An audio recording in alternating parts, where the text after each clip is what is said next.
मानव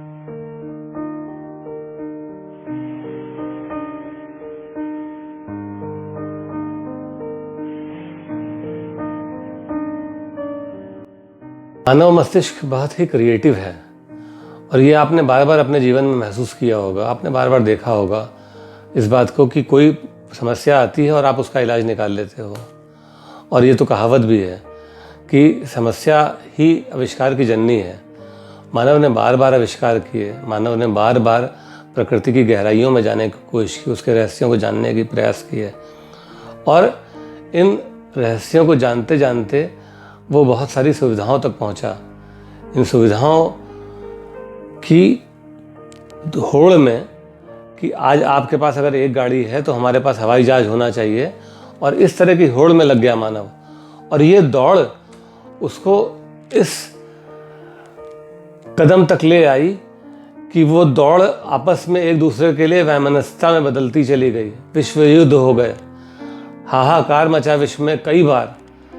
मानव ने मानवता को छोड़ दिया, जीव जंतु पेड़ पौधे सभी का दोहन किया उसने। और होते करते आज फिर मानव समाज उसी दौड़ के ऐसे चरम पर आ गया जहां पर हो गया एक हादसा जिसे आज हम कोरोना के नाम से जान रहे हैं। ये कष्ट का विषय है, ये दुख का विषय है, ये परेशानी का विषय है। आज हम सब ये अजीब तरह के विश्व युद्ध के दलदल में फंस गए हैं। इसे नाम क्या दिया जाए पता नहीं, लेकिन हम सब परेशान हैं और अपने घरों में बंद हैं। हाँ, ये परेशानी है, लेकिन परेशानी का इलाज है, इससे निकला जा सकता है। तो हम अब इस बारे में बात करें कि हम इससे कैसे निकलेंगे। आज हमारे भाई, हमारी बहनें, हमारे देश के लोग जो घरों में बंद हैं, उनका बिजनेस बंद है। परेशानी यहाँ ये खड़ी हो गई है ना कि बिजनेस बंद है, वो घरों में बंद हैं। अब क्या होगा? डिप्रेशन होगा। अब क्या होगा?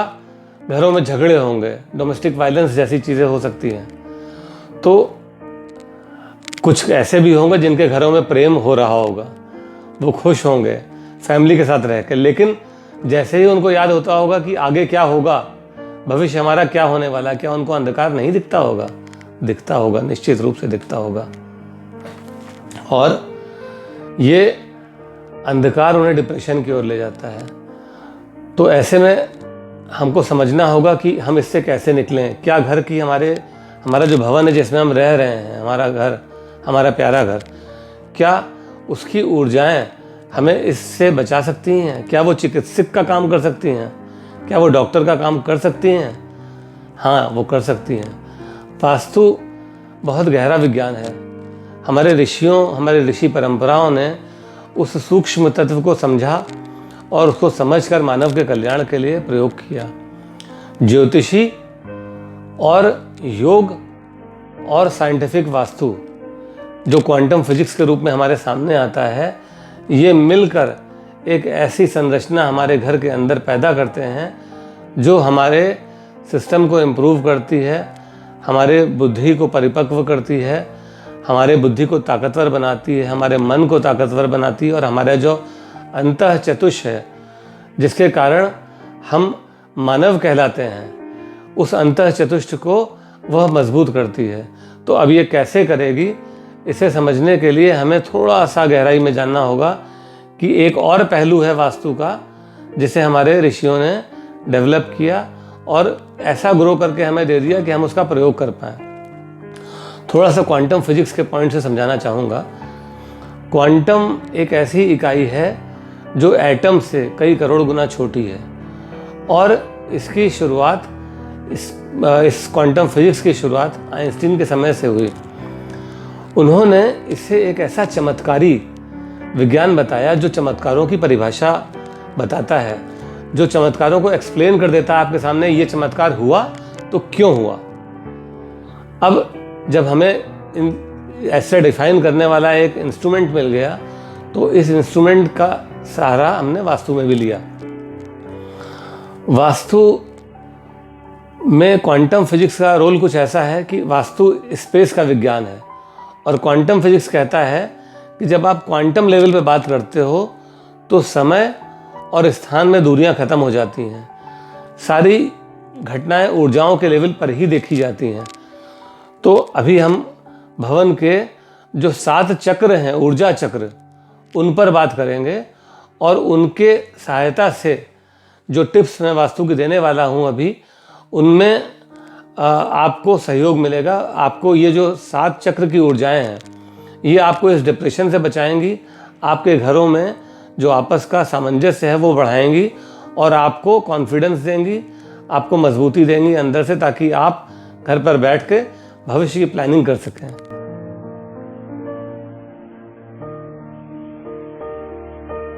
वास्तु आपको चिंताओं से बाहर कर सकता है। इस बारे में आपको समझना होगा कैसे करेगा ये। देखिए, 7 चक्रों की बात हमने की। अब ये 7 चक्र आपके लिए कुछ आसान तरीके से मैं बता दे रहा हूँ। 3 तरह की ऊर्जाएं हैं।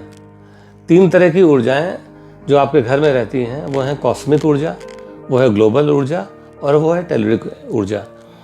कॉस्मिक ऊर्जा आपके शरीर के ऊपरी हिस्से से, आज्ञा चक्र इत्यादि से, आज्ञा और विशुद्धि से कनेक्टेड होती है। वो आपको, आप कैसे सोच रहे हो, आप कितना एफिशिएंट सोच पा रहे हो, उससे कंसर्न्ड है। फिर ग्लोबल ऊर्जा। ग्लोबल ऊर्जा आपके शरीर के बीच के हिस्से में आती है, जो आपका मणिपूरक और अनाहत चक्र है, ये उससे संबंधित है। तो मकान का अनाहत चक्र की ऊर्जाएं और आपके अनाहत चक्र की ऊर्जाएं आपस में संबंधित हैं। ये ब्रह्म स्थान से रिलेटेड है और ये अगर अच्छा है तो ये निश्चित जानिए कि आपके घर के लोगों से और आपके बाहर के लोगों से आपके संबंध ऐसे बढ़ेंगे।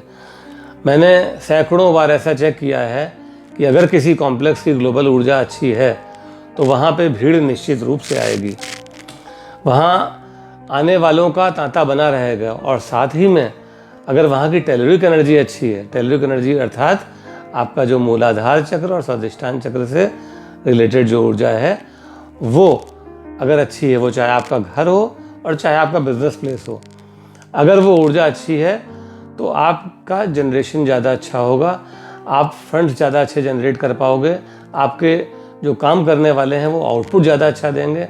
और यही हालत घर में है कि अगर आपके घर का मूलाधार चक्र मजबूत है, ये आपके घर का साउथ वेस्ट कोना है, अगर ये बैलेंस्ड है तो आपके अंदर एक कॉन्फिडेंस होगा कि आप कभी भी चिंताओं से ग्रसित नहीं होगे। कि आप घर में, पहले आप चिंताओं से ग्रसित हुए, फिर आपने घर में झगड़ा किया, अब ये स्थिति पैदा ही नहीं होगी।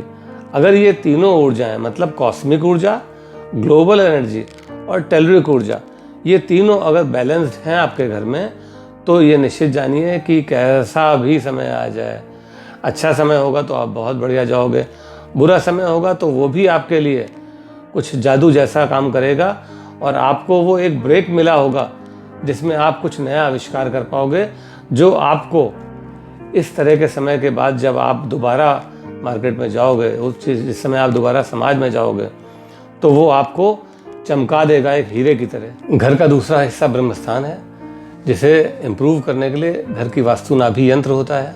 उस यंत्र को लगाने से और साथ में कुछ और प्रक्रियाएं करने से घर का ग्लोबल एनर्जी इम्प्रूव कर जाती है। फिर रही टेलुरिक एनर्जी। टेलुरिक एनर्जी के लिए घर के साउथ वेस्ट पोर्शन को भारी करना पड़ेगा, क्लोजर होना पड़ेगा, क्योंकि वो अस्त दिशा है, इसलिए वहाँ पे बहुत ज़्यादा ऊर्जाएं साउथ और वेस्ट से नहीं आनी चाहिए, वरना वो एक्टिवेट होकर डिवास्टिंग कंडीशन कर सकता है। इसलिए उस स्थान को मजबूत करने के लिए पीले रंग का प्रयोग आपको लाभकारी होगा। तो इस तरह से आपके घर की कॉस्मिक, ग्लोबल और टेलुरिक तीनों एनर्जीज बैलेंस हो जाएंगी और ये बैलेंस होकर फिर आपको एक नया इंसान बना देंगी, जो इस देश के लिए हीरा होगा। और जब वो समाज में जाएगा तो चमकेगा सूरज की तरह। जय हिंद।